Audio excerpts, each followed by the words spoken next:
अस्सलाम वालेकुम नाज़रीन। प्रोग्राम सिंध ॻाल्हाए थी में आऊं आहियां जो मेज़बान तारिक मजीद।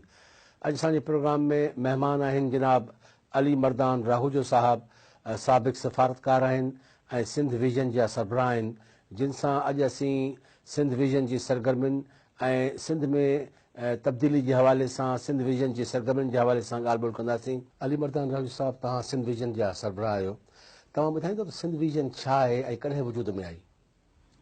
तारिक, वॾी महिरबानी।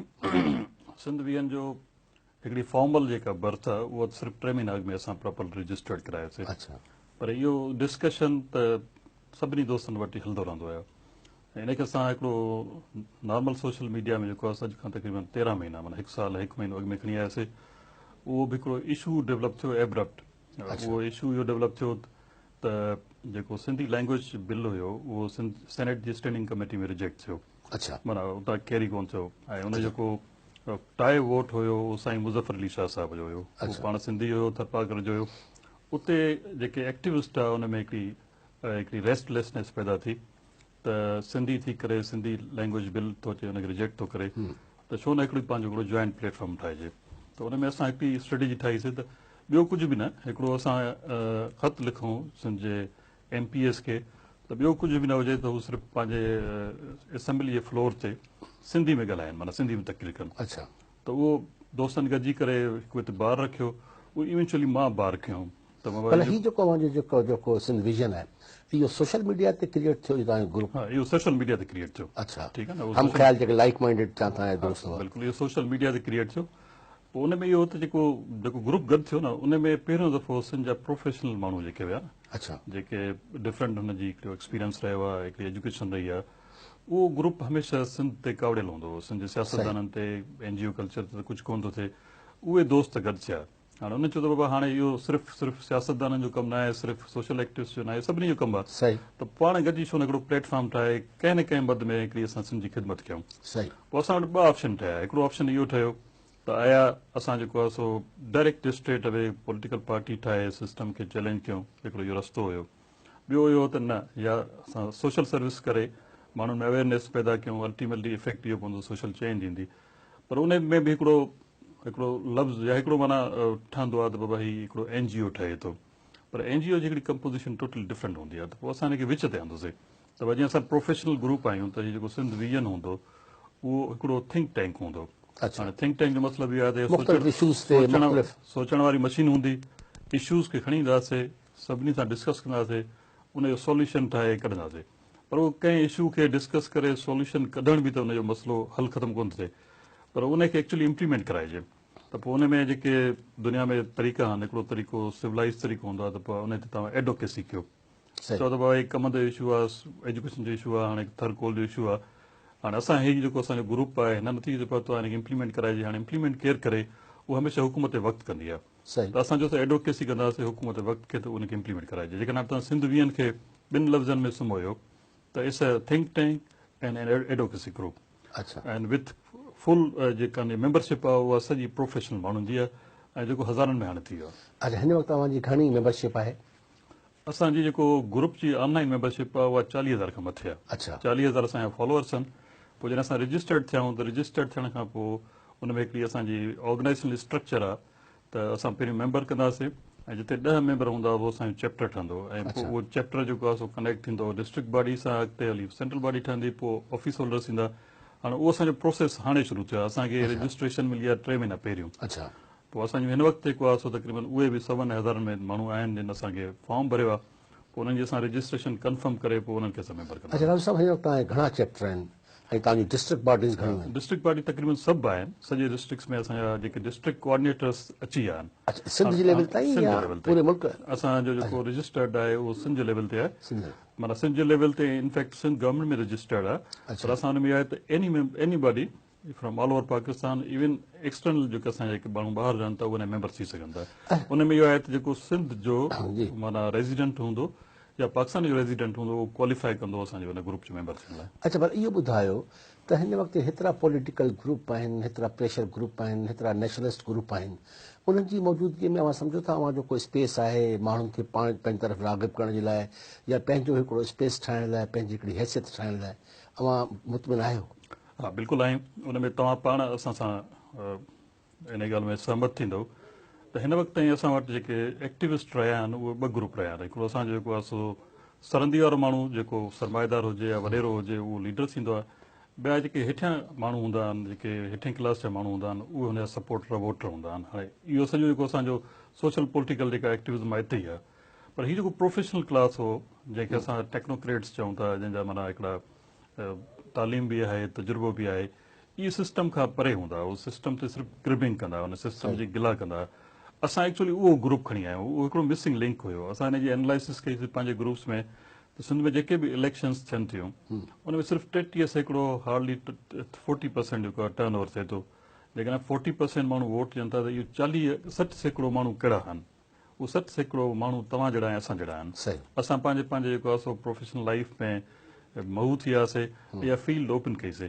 त हीउ जेको असां जेको ग्रुप ठाहियो आहे सिंध वीहनि में जंहिंखे मूंखे प्रेसिडेंट बि ठाहियो अथऊं मां इहा क्लेम कंदो आहियां त इहो पहिरियों दफ़ो सिंध में हिकिड़ो प्रोफेशनल क्लास मोबिलाइज़ थियो आहे जेको इहो महसूसु करे थो त बाबा सिर्फ़ु पंहिंजो पाण ते न पर हाणे कुझु क़ौम ते पंहिंजे माण्हुनि लाइ कुझु करे वठूं त असां महसूसु कयूं था त इन जो हिकिड़ो स्पेस आहे ऐं असां स्पेस पंहिंजो ठाहे ईंदासीं अच्छा राजू साहब तव्हां आम माण्हू ताईं विया आहियो हाणे तव्हां सोशल मीडिया ते आहियो अव्हां वटि प्रोफेशनल माण्हू बि आहिनि अव्हां वटि डॉक्टर्स इंजीनियर्स एजुकेशनिस्ट पढ़ियल लिखियल तबिको आहे ऐं चयो तव्हां थिंक टैंक आहियो पर हिकिड़ो आम जेको असांजो हारी नारी असांजो पोरियत आहे असांजो नौजवान आहे उन त ताईं पुॻायो या तव्हां इन जी ज़रूरत महसूसु न ज़रूरत आहे माना हमेशह मिडिल क्लास हिकिड़ी ट्रेजिडी आहे इनफैक्ट जेकॾहिं सिंध जे मिडिल क्लास खे ॾिसे त उहो उन में अवेयरनेस अची वई आहे पर उहे जो ॿ पावर जा करंट्स आहिनि उन पावर जे करंट सां मिलियो कोन्हे या उनजी हुते एक्सेप्टेंस कोन थी आहे हिकिड़ो पावर जो करंट आहे पॉलिटिक्स माना जेके पॉलिटिशियन पॉलिटिकल क्लास आहे उहो असांजे ग्रुप ते ट्रस्ट कोन कंदो असां हुनजी डिक्टेशन कोन कंदा उहो असांखे वेझो अचणु कोन थो ॾिए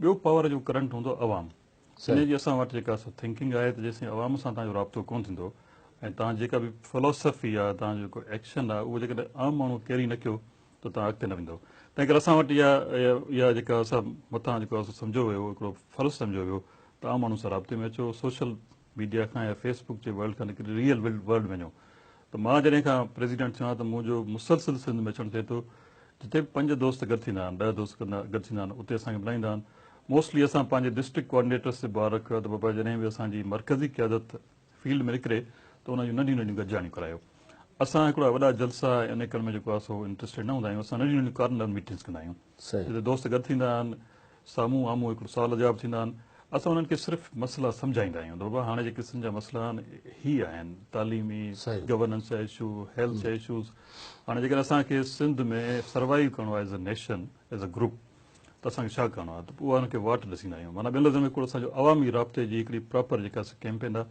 हींअर बि मां जेको आहे सो तक़रीबन 10 ॾींहं पंहिंजो ॻोठु जेको मुंहिंजो पीर जो ॻोठु आहे उते रही आयो आहियां उते सिर्फ़ु असां राति जो शाम जो माण्हुनि सां वेही गॾु बने ते मूड़े ते वेही कचहरी कंदा हुआसीं हुनखे सॼो ॾींहुं वेठा लेक्चर ॾींदा त बाबा कीअं सम्झाइजे हाणे उन नमूने सां असांजी पूरी बॉडी जेका असां कंहिं न कंहिं फंक्शन में वञे थी मां तव्हांजे सुवाल ते चवां असांजो इन ते जेको आहे पूरो तवजो आहे ऐं असां माण्हू सां राब्ते में आहियूं अच्छा पर इहो राहुल साहब ॿुधायो त अव्हां पार्लियामानी सियासत में ईंदो यानी इंतिखाबी इलेक्शन जेको चइजे इंतिखाबी सियासत इलेक्शन में हिसो वठण वारी सियासत इन तरफ़ तव्हां वेंदो सिंध विजन वेंदो इन तरफ़ न हिन वक़्तु जेका असांजी सिंध वीहन आहे न उहा हिकिड़ी समाजी तंज़ीम जंहिंखे मां पंहिंजे नमूने सां ॾिसंदो आहे त जेकॾहिं तव्हांजा इंटेलेक्चुअल्स बि आहिनि वरी तव्हां अवाम सां बि राब्तो कयो था त इहो असांजी हिकिड़ी सोशल मूवमेंट हिकिड़ी समाजी तहरीक आहे जंहिंखे असां NGO नथा चऊं NGO में 5 माण्हू गॾिजी हिकिड़ो चार्टर ठाहे डोनर्स खां फंड्स वठी कंहिं बि हिकु सेक्टर में कमु कंदो आहे असां ईअं नथा चऊं असांजो त माना सोशल मोबिलाइज़ेशन थिए माण्हुनि खे पंहिंजे हक़नि जी जेका अवेयरनेस ॾियूं पोइ हक़नि जी अवेयरनेस में इहो बि आहे तव्हांखे हुनखे वोटिंग जो राइट्स सम्झायो ऐं डेमोक्रेसी जो राइट सम्झायो इन ते ॻाल्हि ॿोल जारी रखंदासीं नाज़रीन वठूं था हिकु शॉर्ट ब्रेक असां सां गॾु रहिजो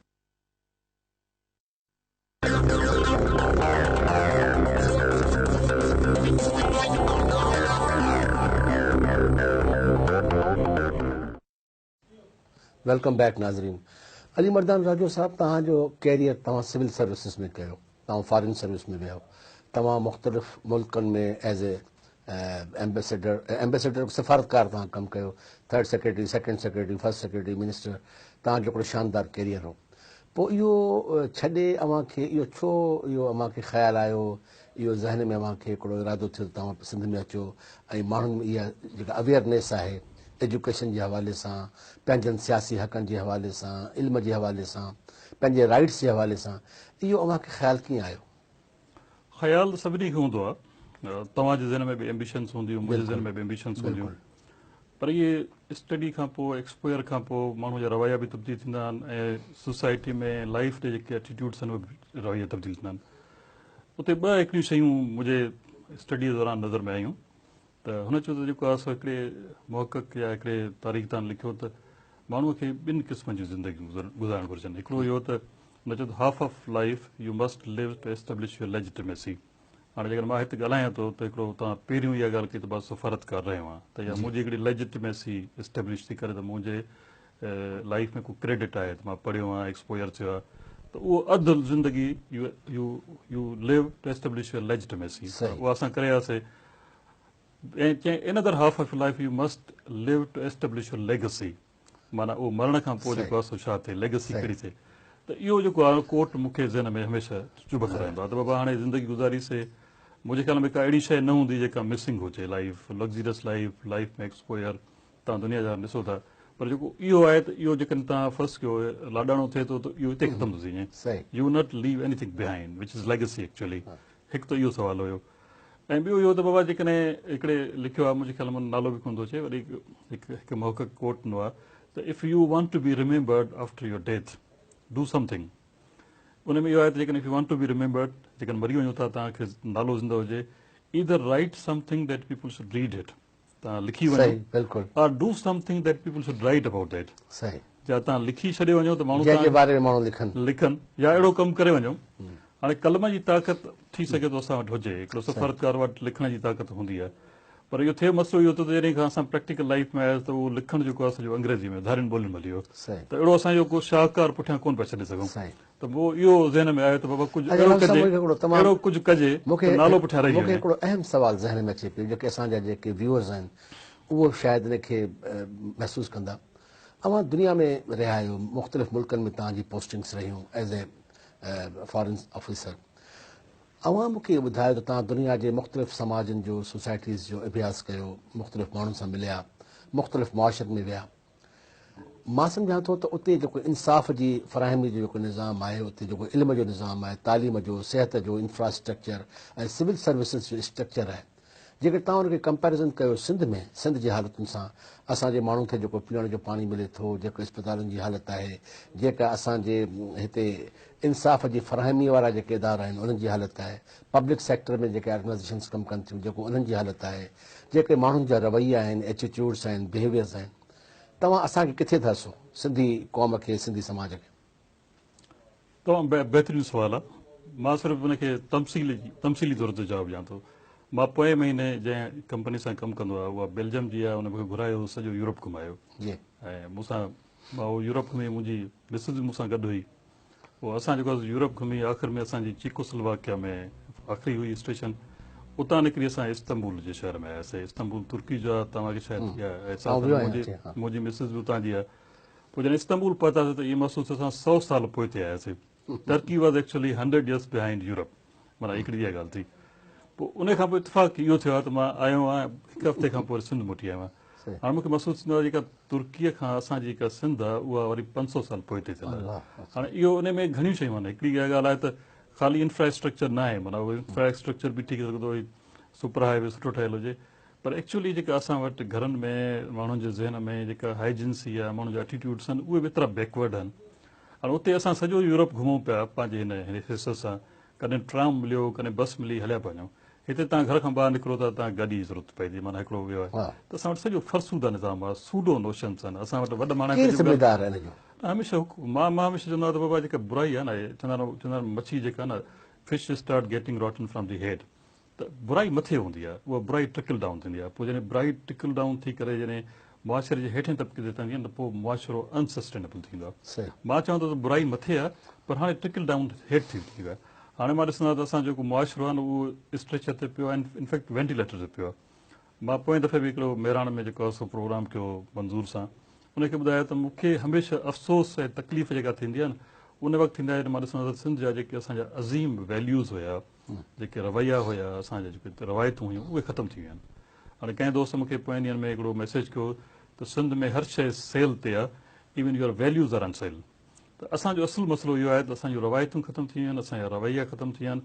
असां जेको जीअणु चाहियूं था उन में शॉर्टकट था चाहियूं, महिनत कोन था कयूं, तकड़ि कयूं था, ऐं उहो माण्हू जो पाण न ठहंदो आहे, उहो ॾिसी करे ठहंदो आहे। जॾहिं असांजा हुकुमरान जा साथारी जेके तव्हांजा ब्यूरोक्रेट थियनि था, जॾहिं उहे शॉर्टकट वठी माना ॿियनि लफ़्ज़नि में हिकिड़ो करप्ट वे सां मथे चढ़नि था ऐं पब्लिक फंड्स में आए रखनि था, त पोइ माण्हू बि इहो रस्तो वठंदा, तंहिं करे कोई महिनत कोन थो करे। हाणे इहा शइ जेको असांजे मुआशिरे में घिरी वई आहे, मां चवंदो हाणे इनखे जेको आहे सो हिकदमि नी जर्क ॾिजे त मुआशिरो उथंदो, न त इहो असांखे जेको आहे सो अफ़सोस सां चवणो पवंदो, इहो मुआशिरो ख़तमु थींदो, तबाह थींदो। का तब्दीली ॾिसो था, तब्दीली ईंदी सिंधी समाज में। ऐं सिंधी समाज जी ॻाल्हि थो कयां, ऐं हिन मुल्क जी ॻाल्हि थो कयां, त अव्हां का ॾिसो था त का तब्दीली अचे, माण्हुनि जी ज़िंदगियुनि में को सुठी को इनकलाब अचे, का बहितरी अचे हिन मौजूदा सिस्टम में? ॾिसो था मौजूदा सिस्टम में जेके एक्टर्स आहिनि, तव्हां जेकॾहिं इहो एक्सपेक्ट कयो, हीअ जेका मौजूदा हिन वक़्तु सियासी निज़ाम हले थो, जेके तव्हांजा नुमाइंदा थियनि था, असैम्बलियुनि में वञनि था, वरी उते क्वालिटी बहस कनि था, त मां मायूस आहियां।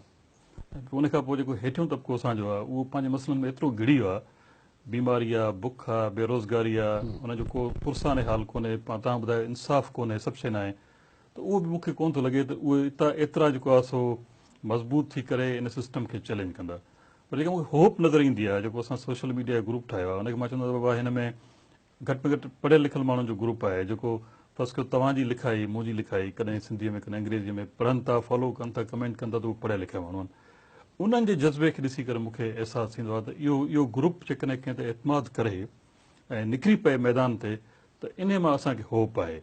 ऐं इहे अॻिते हली फ्रस्ट्रेट थींदा, छो त हिकिड़ो पढ़ियल लिखियल माण्हू आहे, उहो सिर्फ़ु नौकिरीअ जे कढ आहे, उन वटि ॿियो को ट्रेड कोन्हे ऐं नौकिरियूं उते मिलनि कोन थियूं, त उहो फ्रस्ट्रेट थींदो, उहो रस्तो ठाहींदो। जीअं पाणीअ खे तव्हां बंदि ॾींदा न, बंदि पोइ आख़िर भञी करे निकिरंदो आहे। त इन्हनि में मूंखे होप नज़र अचे थी। हाणे शायदि इहा होप आहे जंहिंजे करे असां बि एक्टिव थिया आहियूं। सही त बाबा हाणे जेका नौजवान हूंदा आहिनि, हमेशह हुन वटि एनर्जी हूंदी आहे, ऐं जेके सीनियर हूंदा आहिनि हुन वटि एक्सपीरियंस हूंदो आहे। शायदि ईअं थिए असांजो एक्सपीरियंस दुनिया जहान जेको गॾु कयो आहे, ऐं नौजवाननि जी एनर्जी किथे गॾु थी वञे, असांजो हुननि ते हुननि जो असां जे मथां एतमाद पैदा थिए, त कुझु थी पए। सही हाणे मां पाण पंहिंजे जेको आहे ज़िंदगी में जेको मुंहिंजो 2 सालनि जो 2.5 सालनि जो एक्टिविज़म आहे, त मूं में हिकिड़ी होप आहे, माना होपलेस न आहियां। बाक़ी जेको हिन वक़्तु मौजूदु सिस्टम हले थो, उन में मां ॾाढो होपलेस आहियां। अच्छा अच्छा राहुल साहब, इहो ॿुधायो त सिंध में गवर्नेंस जे इशूज़ जे हवाले सां अव्हां पूरी दुनिया घुमिया आहियो, सिंध में गवर्नेंस जे इशूज़ जे हवाले सां अव्हां छा था ॾिसो त असां वटि गवर्नेंस जा बि इशूज़ आहिनि, असां वटि तव्हां अकाउंटेबिलिटी जे हवाले सां करप्शन जा जेके मसइला आहिनि, जीअं तव्हां चयो था हर इदारे में माना हिकिड़ी तनज़ुली आहे, डिटेरिएशन आहे, त इनखे ताईं छा था सम्झो त इनखे कीअं बहितर करे सघिजे थो? सवलो आहे, माना पहिरियों त गवर्नेंस जो इशू आहे, इनखे मां रिकग्नाइज़ कयां थो। सही उन जो बि हिकिड़ो पर्सपेक्टिव आहे त बाबा एक्चुअली जेका आहे गवर्नमेंट जेको आहे न सियासतदान ठाहींदा आहिनि, जेके ब्यूरोक्रेट्स हूंदा आहिनि या सिविल सर्वेंट्स हूंदा आहिनि, उनजे फॉलोअर्स उनजे पॉलिसीज़ खे इम्प्लीमेंट कंदा आहिनि। त पोइ जेकॾहिं तव्हां सॼो मलबो रखो त हिकिड़े सेक्टर ते कोन था रखो सोसाइटी जे, पर उहो सभिनी जे मथां आहे।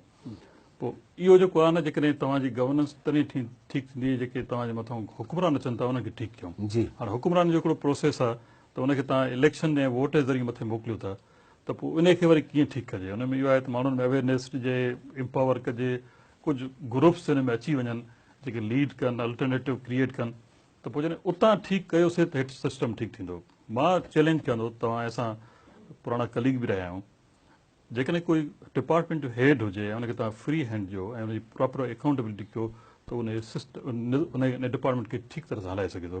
पर जेकॾहिं हुनखे तव्हां फ्री हैंड ॾींदो ऐं का अकाउंटेबिलिटी कोन हूंदी, मथां हुनखे डायरेक्शन कोन हूंदी, त उहो मैसअप थींदो। हिन वक़्तु असां सभु शिकार इन करे आहियूं। हीअ जेके सिविल सर्वेंट्स हूंदियूं आहिनि, उहे न्यूट्रल सर्विस हूंदियूं आहिनि। सही ब्रिटिश गवर्नमेंट सिविल सर्विस जेका पहिरियों सक्सेसफुल जेका लॉन्च कई, उहे इंडिया में कई। Indian civil service model even उन वक़्तु इंग्लैंड में बि कोन हुई। उनजो बेसिक इहो त इहा न्यूट्रल सर्विस हूंदी, माना उहा कंहिंजे ताबे न हूंदी। हाणे उहा असां वटि हिते न्यूट्रल सर्विस न रही आहे। असां वटि इहे सभु माण्हू जेको आहे न सियासतदारनि जा हिकिड़ा ॿियनि लफ़्ज़नि में कमदार कारवा आहिनि। अच्छा अच्छा, नाज़रीन वठूं था हिकु शॉर्ट ब्रेक, असां सां गॾु रहिजो।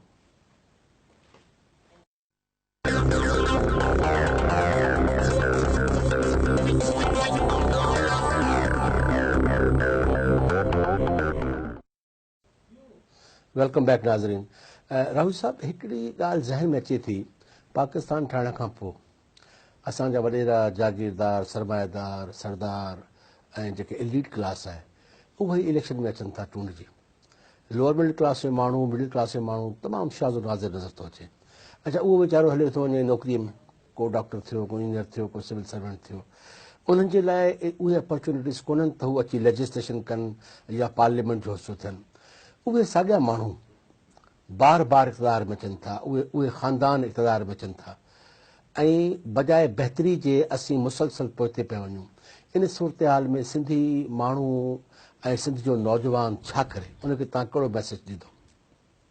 पहिरीं ॻाल्हि इहा आहे, असां भले सोशल तंज़ीम हुजूं जी, या जेकर फॉर्मर कैप में हलिया था वञूं त असां सिविल सर्वेंट हुयासीं।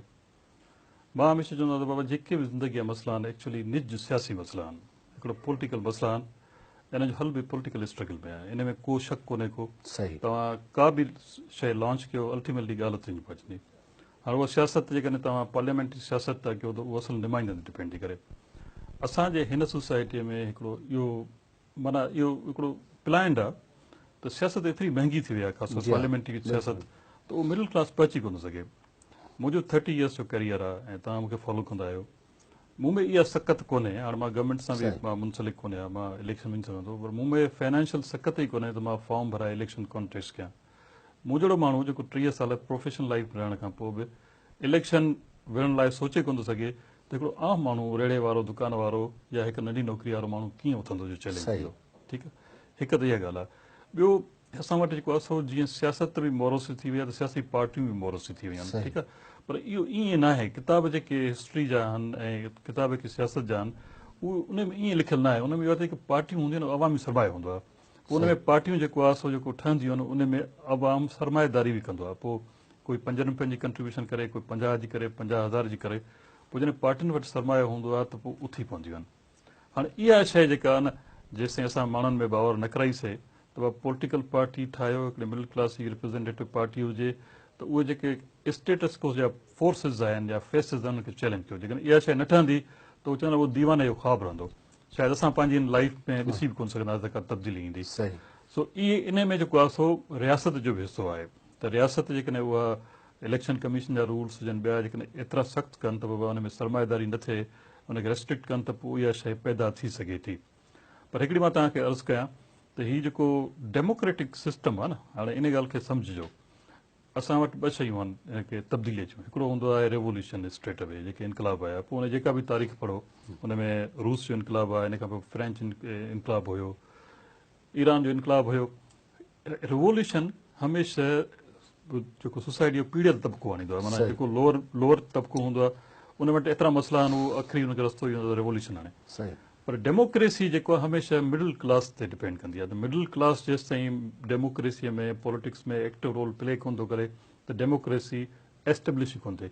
हाणे इहो जेको आहे, इवन जेको इनकलाब जो जेके अबो चवंदा आहियूं मार्क्स, उन बि लिखियो आहे पंहिंजे किताब में, नो बोर्जोवा नो डेमोक्रेसी, जेसिताईं मिडिल क्लास कोन थो अचे। हाणे मिडिल क्लास में मां बि आहियां, तव्हां बि आहियो, आया असां रेडी आहियूं त पॉलिटिक्स में एक्टिव रोल प्ले कयूं? जेकॾहिं येस तब्दीली ईंदी, जेकॾहिं नो त न ईंदी। मां पाण चवां थो येस हुजणु घुरिजे, जेकॾहिं न आहे त पोइ सिर्फ़ु हवाला हूंदा, पोइ जेको अॻिते थींदो उनखे रिस्पॉन्स मिलंदो, पोइ स्ट्रगल आहे जिते पहुचंदी। सो जेकॾहिं असां पॉलिटिकल स्ट्रगल न कंदासीं त तब्दीली बि कोन्हे का ऐं मुमकिन बि कोन्हे। अच्छा राहुल साहब, तव्हां बिल्कुलु दुरुस्त चयो त सियासी जदोजहद खां सवाइ तब्दीली या मुआशरे में का चेंज न आहे। पर हिकिड़ी ॻाल्हि इहा आहे न, जेको टैलेंट आहे, जीअं तव्हां चयो त मिडिल क्लास जो माण्हू, लोअर मिडिल क्लास जो माण्हू, उहो त वीचारो पंहिंजे रोज़गार जे हवाले सां परेशान आहे। उहो जॾहिं ग्रेजुएशन करे थो त उहो सरकारी मुलाज़िमत थो करे, ऐं सरकारी मुलाज़िम हिते सियासी सरगर्मी में थो वठी सघे, उहो का पार्टी जॉइन नथो करे सघे, उहो को ॿियो को कमु नथो करे सघे। मुंहिंजो मां सुवालु इहो आहे त मूं किथे पढ़ियो हो त इंग्लैंड में जॾहिं लेजिस्लेशन जी क्वालिटी घटि थी वई त उते जेका मलका हुई उन इहो फ़ैसिलो कयो त जेके टेक्नोक्रेट्स आहिनि या जेके प्रोफेशनल्स आहिनि, उन्हनि जी कंहिं न कंहिं तरीक़े सां इंडक्शन थिए हाउस ऑफ कॉमन में या हाउस ऑफ लॉर्ड्स में, त उन सां बहितरी अचे थी। त छा हिते ताईं इहो कोन था ॾिसो त जेको टेक्नोक्रेट आहे या प्रोफेशनल आहे, उन जे लाइ को अहिड़ो रस्तो हुजे जो उहो बि कंट्रीब्यूट करे सघे, लेजिस्लेशन में अची सघे? बिल्कुलु थी सघे थो। माना मां तव्हांखे पंहिंजो एक्सपीरियंस ॿुधायां। कुझु अर्सो पहिरियों मूंखे फेडरल गवर्नमेंट में हिकिड़ी पॉलिटिकल असाइनमेंट हुई। मां यूथ मिनिस्ट्री जो टेक्निकल एडवाइज़र हुयुमि।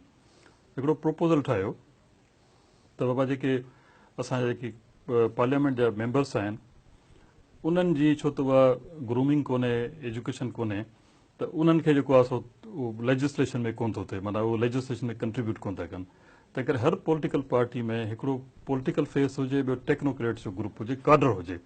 पोइ जॾहिं उहे पॉलिटिकल पार्टी जॾहिं इक़्तिदार में अचे त हू जेके प्योर पॉलिटिशियंस आहिनि उनजा फेसिस हुजनि, माना ॿियनि लफ़्ज़नि में हू मिनिस्टर थियनि, मीडिया सां फेस कनि, पर जेको एक्चुअल कमु हुजे उहो टेक्नोक्रेट्स कनि। हाणे जीअं मां हुन में टेक्निकल एडवाइज़र हुयुमि त उहा यूथ पॉलिसी ठही, दुनिया में एस्टेब्लिश थी, फंडिंग वधी वई। माना पोइ इहा जेका मुंहिंजी थ्योरी हुई, यानी इहो मां पंहिंजी मां उहो ॾेई नथो ॿुधायां, उहा थ्योरी जेको आहे सो अमेरिकन्स खे वणी। त हुन मुंहिंजो हिकिड़े महीने जो जेको आहे सो अमेरिका जो पंहिंजे ख़र्च ते टूर करायो, मुख़्तलिफ़ यूनिवर्सिटी सां मिलायूं, त इहा थ्योरी जेका आहे पाकिस्तान में आई आहे।